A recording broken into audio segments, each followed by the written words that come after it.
Bonjour, c'est JP Ferrat pour structuretrading.com. Là, je vais vous commenter un trade que l'on a fait dans la journée et je vais vous commenter le trade et ce que je vois à l'écran en fait. Donc, pour ceux qui ne sont pas habitués à mes écrans,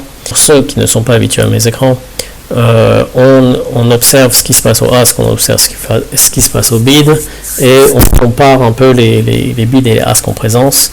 Donc les flèches, c'est un signal qui a plus de...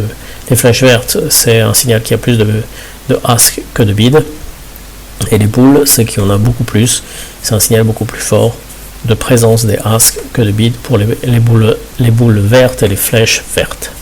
Vice versa pour les rouges. Ici, dans la troisième étude statistique, c'est un cumulatif delta.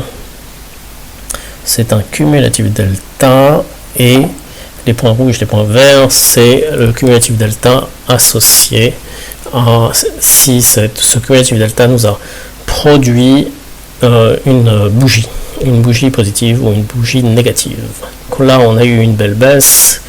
Depuis un quart d'heure, 20 minutes, on a un intérêt des asks par rapport au bid. On a beaucoup plus de asks présents et agressifs par rapport au bid. Et ce qui nous amène à penser que ça serait bien de se porter acheteur du marché pour les raisons que j'ai évoquées, et notamment pour cet intérêt des deltas qui s'accumulent. Donc on essaie de se porter acheteur à 10,50 sur la grosse boîte, le E-mini S&P. Ça, on va pas être servi, donc on décide de se porter acheteur à 12, beaucoup plus haut que ce que l'on pensait, puisque l'on observe cet intérêt des acheteurs, c'est un intérêt d'accumulation des deltas. De barre en barre, on voit bien qu'il y a une accumulation des acheteurs. On est servi à 12, et par la suite, ce que l'on recherche, comme toujours, notre méthode de travail, c'est d'offsetter le risque, une partie du risque ou la totalité du risque.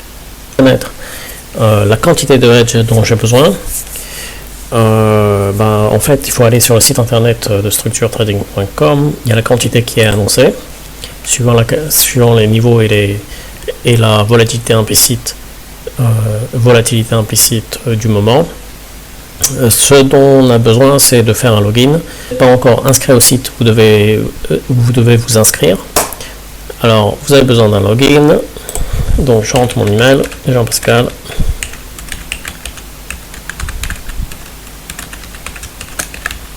Gmail. Bon, password, mot de passe, calibration avec volatilité implicite.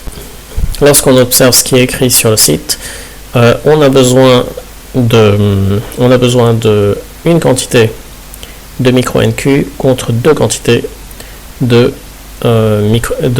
IS. Donc 1 contre 2, ça nous fait ici 10 contrats micro E-mini S&P contre 5 micro NQ. Donc comme on a un IS, un IS vaut 10 micros, donc j'ai besoin pour mes équivalents 10 micros, j'ai besoin de 5 contrats pour créer un hedge total sur ma position IS. Donc, puisqu'on est déjà en position IS d'un mini, je cherche à prendre un hedge sur ma position. Là, j'ai déjà un contrat. Ça se passe pas trop bien pour moi au début, puisqu'on a une perte potentielle, et là ça se stabilise en positif. On voit qu'il y a de plus en plus d'intérêt sur les asks, on voit qu'il y a du cumulatif delta qui vient confirmer tout ça, et je cherche à me porter vendeur, à offsetter mon risque, une partie de mon risque, à offsetter une partie de mon risque sur la patte MNQ.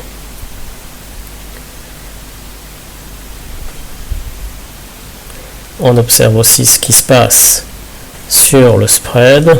On observe ce qui se passe sur le spread entre le NQ et le IS à travers le dernier histogramme tout en bas de page. Ça se passe bien pour le E-mini S&P, il pousse bien. Et là, ma première patte de hedge est à 49,50, on est à 44, la deuxième à 53,50. C'est pas si élevé que c'est pas si étendu que ça. Donc l'intérêt c'est quand même de se faire exécuter pour conserver le plus possible l'avantage de la patte yes et d'offsetter encore une fois, hein, d'offsetter le risque ou une partie du risque.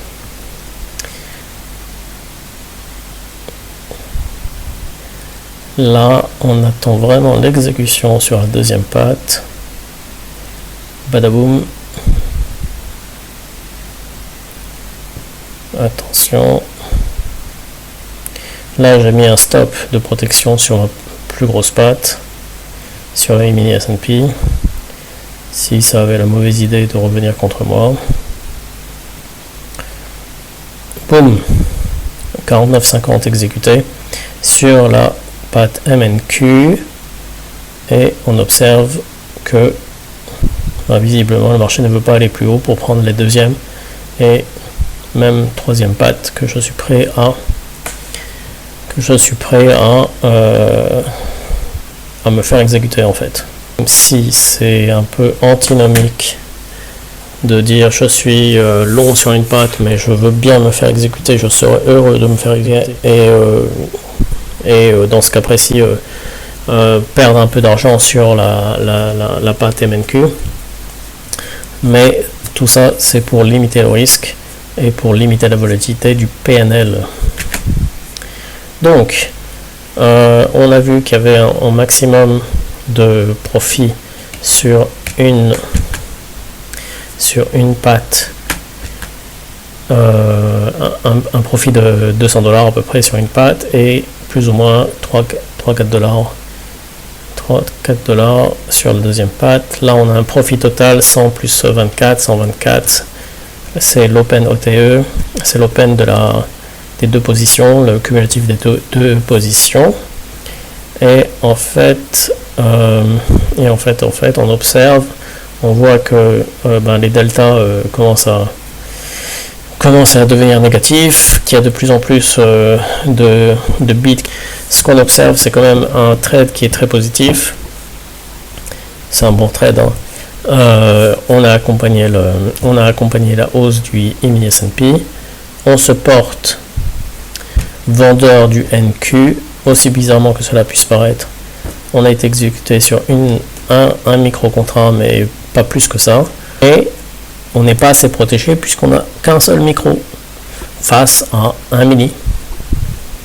Les amis, je mets en pause la vidéo de spread entre le IS et le MNQ pour vous demander de vous enregistrer sur le canal, de commenter la vidéo. Je répondrai personnellement à tous les commentaires.